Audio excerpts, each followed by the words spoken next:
반갑습니다, 여러분. 수국황호입니다. 이제 고유의 명절 추석이 얼마 남지 않았습니다, 여러분.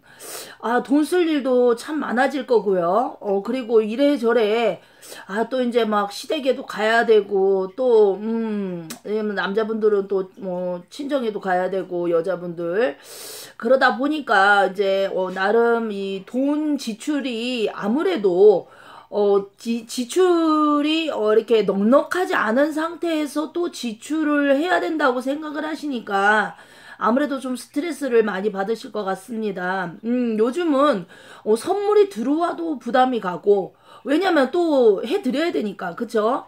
그래서 요즘은 이 선물을 너무 과하지 않게 이렇게 하는 것도 그것도 참 좋은 방법일 듯 합니다.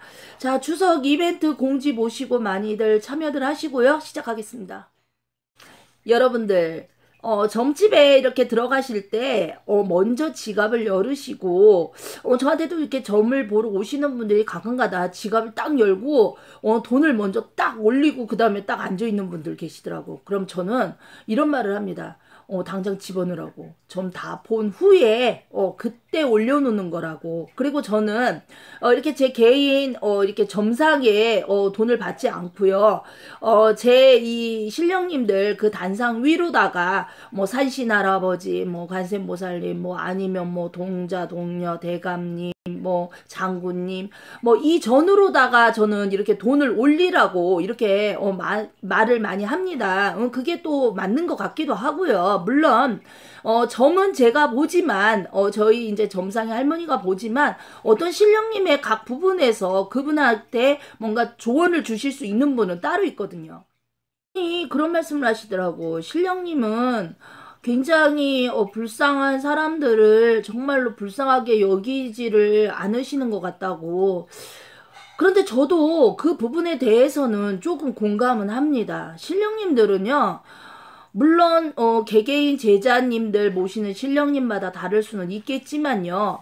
제가 아는 이 무속의 신령님들은 화려한 것도 좋아하고요.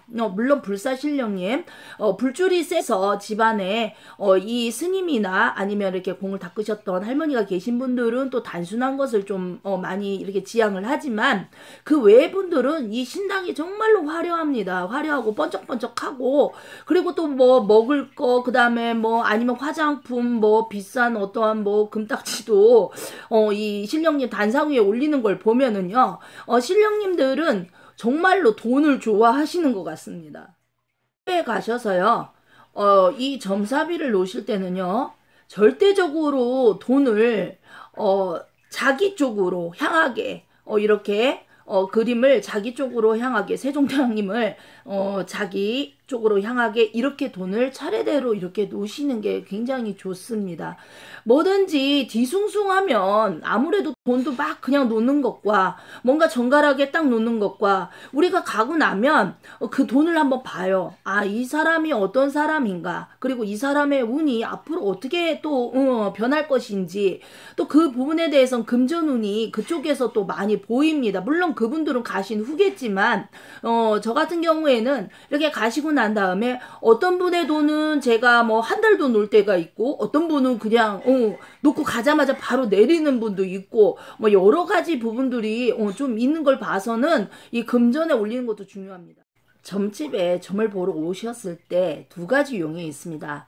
어떤 분들은요 향을 지피고 절을 3배 올리시고 앉아서 점을 보시는 분이 있고 어떤 분은 정말로 딱 오시자마자 양반다리 딱 하고 네가 얼마나 점을 잘 보나 보자 하고 앉아 계시는 분도 있는데 제가 봤을 때는요 아무래도 그 시간이 그분이 향을 꽂고 절을 할 때 뭔가 숙연해지는 것 같아.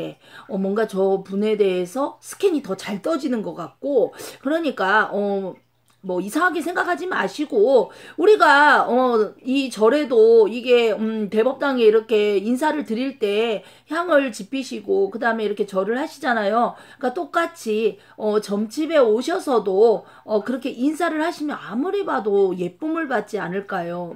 물론 그런다고 해서 뭐 거짓 점사를 낼 수는 없습니다. 오늘은 점집에 대한 어떠한 기본적인 몇 가지 이야기를 해드렸는데요. 이 부분이 사실상 굉장히 중요한 부분입니다. 그런데 그것을 누구 하나 이렇게 점을 보러 왔는데 그 손님한테 지적하는 무당은 몇 명이나 될까요? 그쵸? 먼저 기분부터 띄워줄 거야. 근데 저는 그렇지 않습니다. 그러니까 저한테 오실 때는 꼭 방문을 하실 때는 요 부분을 꼭 지켜주시고요. 물론 절을 하라는 건 아닙니다. 하지만 항상 돈은 점을 다 본 후에 신령님의 단상에 금전을 올리셔야 됩니다. 안 그러면 먼저 돈 꺼내면 혼나. 아니면 내가 그 돈 다 가져갈 거야. 그래서 이런 부분이 좀 더 많이 여러분한테 좀 알려져서 점집에 가셔서 행여나 신령님들한테 미움받지 않으시도록 제가 물론 뭐 점을 100% 잘 보는 건 아니겠죠. 그쵸? 그렇지만 최대한 그 사람의 점을 볼 때 한 98%는 그래도 이 무당들이 봐줘야 되지 않을까 생각을 합니다. 일반 사람들의 신기가 거의 한 78%, 많게는 82%까지 갑니다. 그러면 무당분들은 거의 98%가 돼야 되죠. 그랬을 때 그 상대방의 기분을 좋게만 해주려고 점을 보면 안 되고요. 저는 그 사람의 일단은 안 좋은 점을 정말로 많이 이야기합니다. 그리고 울렸다가 웃겼다가 막 이런 것을 반복을 하죠. 우는 것도 못 보고 막 웃는 것도 못 봐. 좀 심술구준 할매죠. 그래서 저는 앞으로도 점을 볼 때는 제가 최대한 아는 부분까지 시간에 구애받지 않고 저는 점을 볼 생각입니다. 감사합니다.